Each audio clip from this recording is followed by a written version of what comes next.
Do you experience high turnover among your OFS? I got an email. Someone posted this on Facebook, this question for me, and one of my OFS screenshotted it and sent it to me. So he says, do you experience high turnover among Filipino remote workers? We've gone through at least 30 of them in the last 3 years, despite providing 13th month bonus, health insurance, and higher wage than if they were to work through a staff agency company. We also do daily huddles, so communication shouldn't be a problem. It seems like they always have personal issues. It's really giving us an operational headache, and I'm starting to think it's not working out outsourcing in the Philippines. It's kind of sad because they're usually smart, but also often have 2 full-time jobs. So to me, and I could be wrong here, but this sounds more like a management issue than a salary issue. So we almost never have someone leave. I would say I've probably had 12 to 15 people leave total since 2005. I started hiring in 2005, probably hired 50 to 55 people, and I have 38 people working for me right now. No, I don't think there's a cultural thing here of them turning over. 30 people in the last 2 years is quite a bit. Filipinos culturally are pretty dang loyal.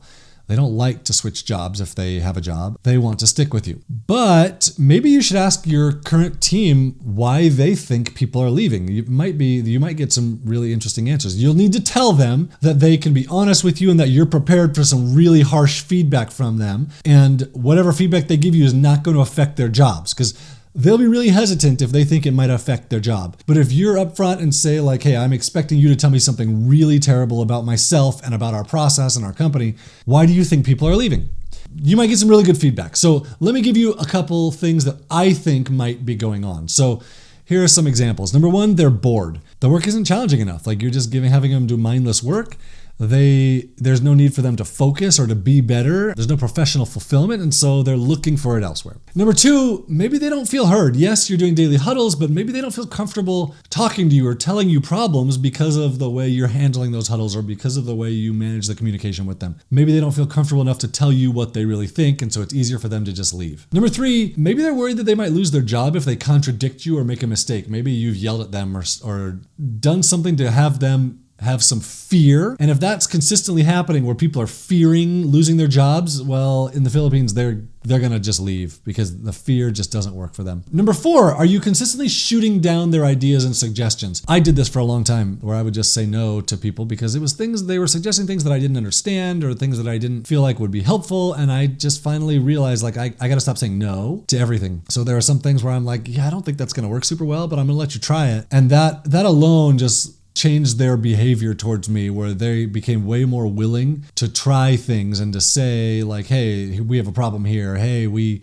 should do this. And I still say no, but I say yes a lot more often. Sometimes it takes a lot to get them comfortable in speaking to you. And some of my teams still aren't comfortable talking to me, and they'll go through a teammate or through a manager rather than coming directly to me, which, sometimes this is a process. Recently, I let them send me anonymous comments. Like I made a post and said, hey, what in our project management system, and said, what's causing this problem? And feel free to send me an anonymous email. And I gave them, I searched online and found email anonymizers that you can send an email to someone anonymously so that they didn't have to put their name on it. All of them who sent me stuff did put their names on it, but I gave them that option so they could send it anonymous. So number five, potentially the people that you're recruiting see themselves as freelancers. There is this culture in the Philippines of freelancing. It's not the dominant culture there, but it does exist. And maybe you're attracting people that see themselves as freelancers. This is one of the things that I talk through at onevaoa.com, where I'll give you questions that will help you kind of weed this out so that you can hire people that are more focused on full-time work. So yeah, this culture of freelancing does exist in the Philippines. It's not super common, but like among your friends, if you have a long list of clients, you're a rock star. When those clients dry up,